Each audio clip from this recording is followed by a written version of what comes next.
Hello, everyone. Welcome back to another episode of Irreplaceable. I'm your host, Ira, and today I have a bone to pick with self care. Really, that's true. There is a whole industry out there for self care, and the biggest being skincare. But I want to tell you today that self care isn't just skincare. There are layers to self care, and self care doesn't have to be expensive always. Only because you can't access certain resources, that doesn't mean you don't get to do self care. There are many layers to self care, there are many versions of self care. And I want to break it down to you and give you every single category of self care and what you can do to level up, improve your life, make it better in every aspect, and try to achieve and be the human being of your full potential. In this capitalist world, we are always constantly sold something. You're always offered a service, a practice, an advice, a product. Buy this, it's going to change your life. Buy that, it's going to change your life. Self care cannot be directly bought. Self care starts with being an attitude, it's a mindset.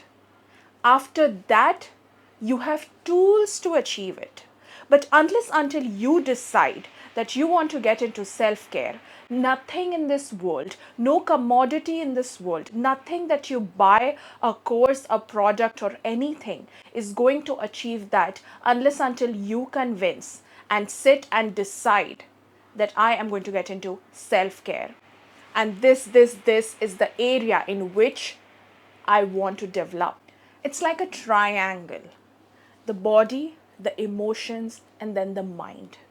The physical, the emotional, and the external. Now you have to decide in what area and in what aspect you need to start developing. You want to work in the physical, you want to work in the emotional, or you want to work in the external. Now pick and choose. And here's the second part of self care. Once you decide you're going to start on your self care journey, you cannot do everything at the same time. You cannot start with all these three realms at the same time. You cannot start with the physical, emotional, and external at the same time. Because when you immediately try to change your life, when you immediately make the switch that, you know what, from next morning, from the next day, I'm going to be the perfect version of myself, I'm going to be the best human being, I'm going to completely change everything about myself, and I'm going to wake up as a complete different human being. No, honey, that's not going to happen.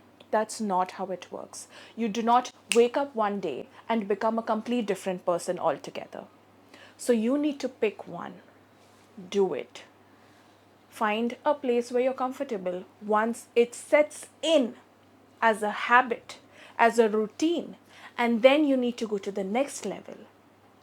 You cannot have 3 a.m. epiphanies where you just have this realization that, oh my God, I need to fix my whole life. I need to change my whole life. And then, I'm going to wake up at 6 in the morning and change everything about me. No, that's not how it works. And that is not self care. That is self sabotage. That is self destruction. It is for sure going to lead you to failure. Self care is a whole plan. Self care is methods to achieving what you want in a very planned manner, meticulously, and with discipline and commitment. The first part of the self care journey. Now, this pyramid, you remember this pyramid? So, we're going to start with the physical. The physical is your beauty, the physical is your appearance. So, you have to find out ways how you can make yourself more appealing, make yourself more beautiful. And yes, skincare is a part of it. But skincare doesn't mean you buy a bunch of expensive products and you buy a lot of medication and you just take it and take it and take it. And there is no pill that's going to solve all your problems. It doesn't work that way. It might for a shorter time. It's a lie, it's a delusion. But after that, the repercussion that it's going to have, it's going to catch up. So you need to start small. You need to start with the basics. You're not going to suddenly get over the counter medication and just, it start fixing. No. You have to start with basic things because, honey, listen, we're doing this on a budget and we're doing this correctly. It depends on how much your water intake is. It depends what kind of food you're eating. Because you have to start taking your body as a temple. And you need to make minor changes. It doesn't have to be a drastic change. It doesn't have to be extremely expensive. So it has to be these minor tweaks because you're setting in that mindset, right? So now that you're changing your physical, you have to start with your water intake. You have to start with understanding your relation with food, what works for you, what doesn't work for you, and giving yourself the correct nutrients. You need to understand why your hair is the way it is, why your skin is the way it is, what is going on with your body, what are your allergies, what are your reactions, what is good for you, what are your deficiencies. You need to understand your body that way. Because you could be working out constantly and being the same and being unhappy and being unfit the way you think you are. And you could be working your ass off and you wouldn't see any change and any difference because you are running in the wrong direction with all the intensity. The intensity doesn't matter if your direction is wrong. So you need to understand the areas of your body that you want to develop, that you want to enhance, that you want to care. Because again, this is self-care.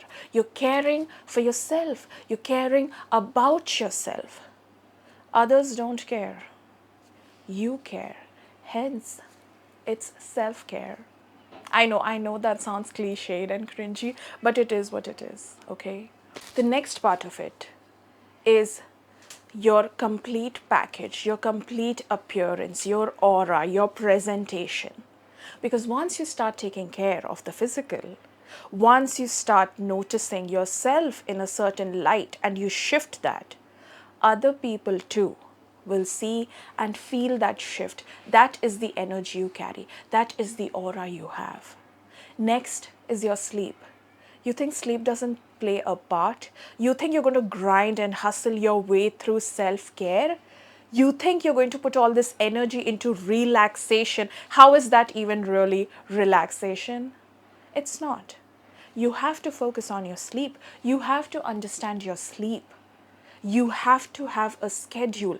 The human body performs amazing when it comes to schedule. So you have to make a timetable, honey. You have to sit and journal and write and understand and devote time to things. All of this is not an overnight change. Remember, caring is not overnight. It takes, action. It takes attention. Next up is endurance. Do you know how humans have survived for so long? We have always outrun our enemies, our predators. No animal can run for as long as a human can. We have a lot of endurance. So you need to build that. This also comes in the form of self-care. So you need to test your limits.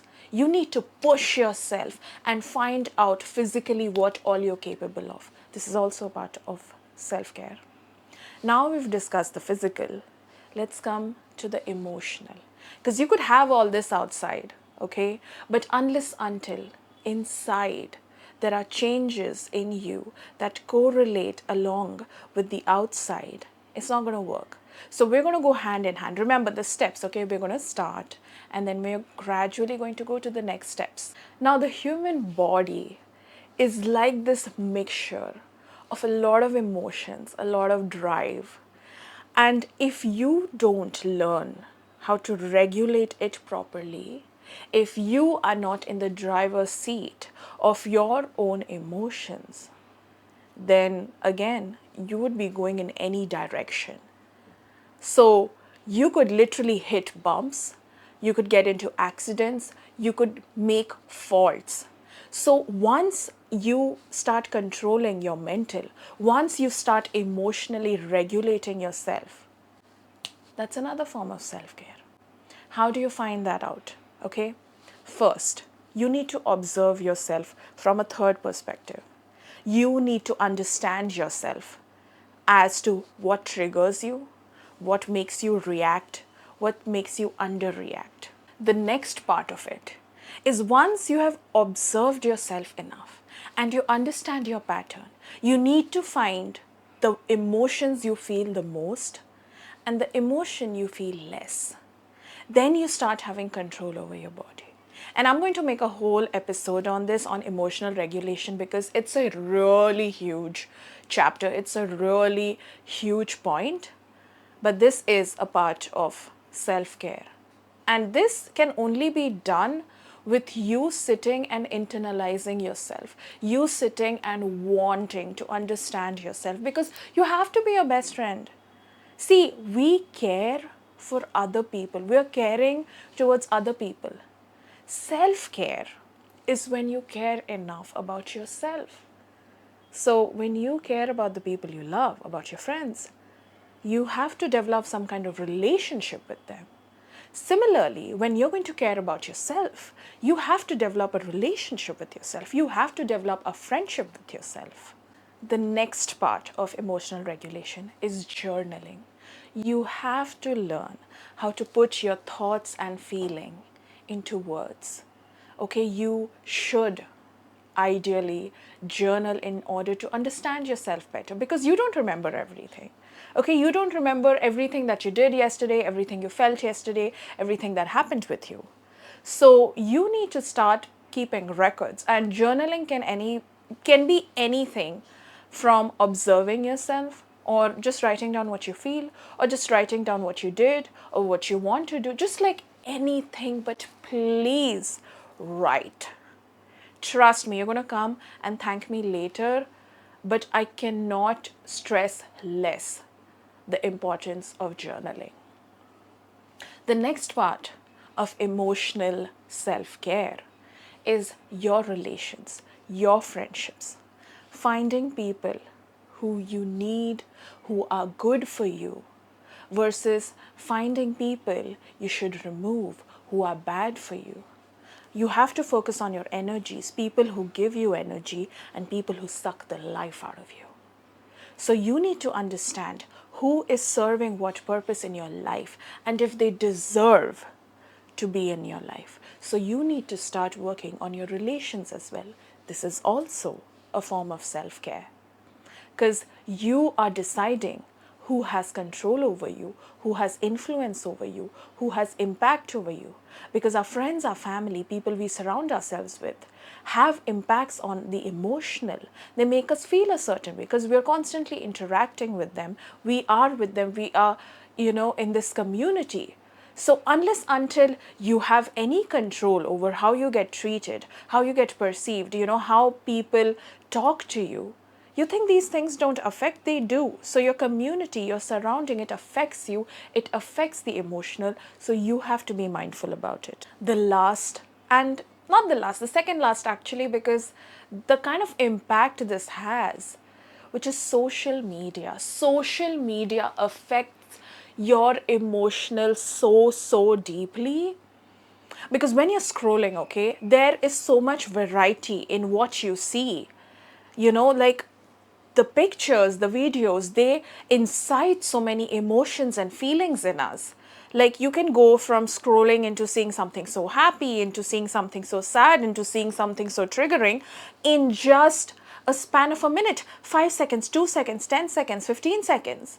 And when you're having that emotional roller coaster and it's fucking up your dopamine, it's fucking up your serotonin, it's fucking up the way you perceive, and you're constantly comparing yourself, you think social media does not have an impact on your emotional. It's a huge part of self-care.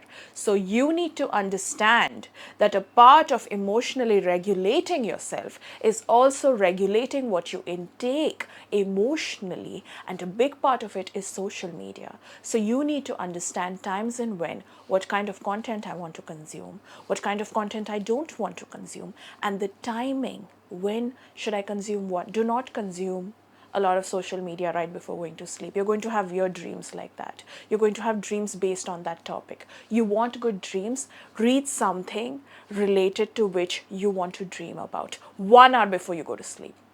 And the kind of impact you're going to have, it will come in your dream. When you constantly are thinking about something, it will visit you in your dreams. It will manifest in your dreams. So if you want to wake up with a good mood that's going to precedent the rest of your day, that's going to set the mood for the rest of your day, you need to prepare the night before. So do not scroll up social media the night before, okay? So you need to keep that away, and you need to keep giving yourself digital detoxes in between when it gets too much. You know, you see yourself having a bit of free time, do not go to your phone. Do not start scrolling. Distract yourself elsewhere, because then you're doom scrolling. Doom scrolling needs to stop. And the only way doom scrolling can stop is digital detox. It could be as small as a couple of hours versus days and months. But trust me, it's going to do wonders for your mental health. You would not need that level of therapy. Therapy is the expensive form of emotional self care. But if you can regulate yourself and start small and fix the smaller issues in your emotional self care, you are saving a lot when it comes to therapy, and you are directly, indirectly fixing yourself in a way that you might not require, or you might not have that level of impact that you require a severe form of therapy. So think about that. Now, the last bit, which is the external, okay, which is the last part when it comes to self care. The external self care, what does that mean? See, you have fixed your physical, you have worked on your physical, you have worked on your emotional, they are in harmony. The next part is your external. When you self care so much, you radiate that kind of energy, that kind of aura, that even when others come in your presence, they can feel and touch your spirit. So now that you are this abundance of energy who are walking around, external self care is learning how to protect and defend this energy, because people will want to grab that. People want to take out their straw and suck your energy out of you because they want some for themselves, and we are not going to do that. Okay? So, understanding, putting up boundaries, okay? Understanding who deserves your time and attention, who doesn't deserve your presence. Boundaries are important. Another part of external, you need to connect with nature. Okay, you need to go on your nature walks, you need to connect with Mother Earth, with the surrounding, to intensify and amplify your presence, your aura. You need to read, because read fills up the soul, and a big part of the external, the energy, is the soul you carry. So you need to read, make yourself more educated, make yourself more learned, make yourself more powerful, make yourself open to perspective and learn many different things. So you need to read as a part of external self-care. This is the third level of self-care. You need to understand time, how to manage time, how to work with time, how to give time and who to give time to. Time management is a huge part of self-care.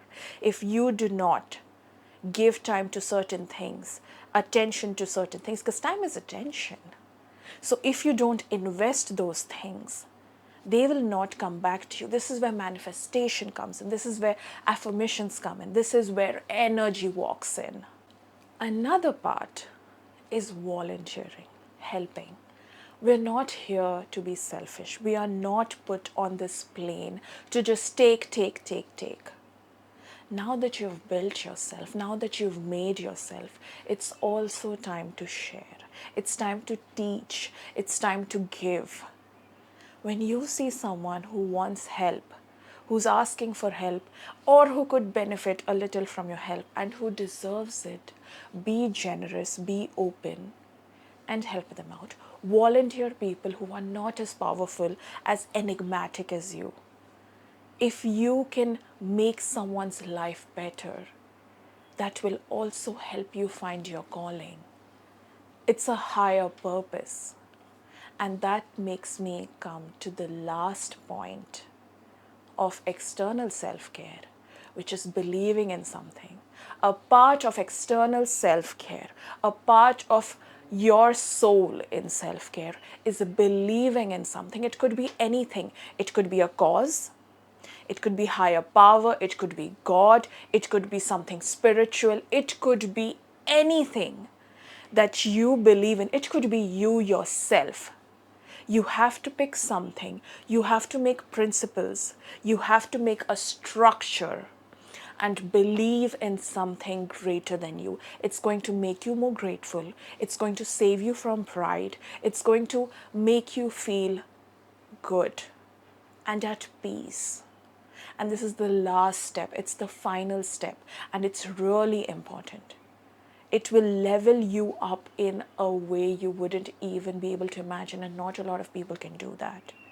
So, the last step, the final step of self care is believing in something beyond you.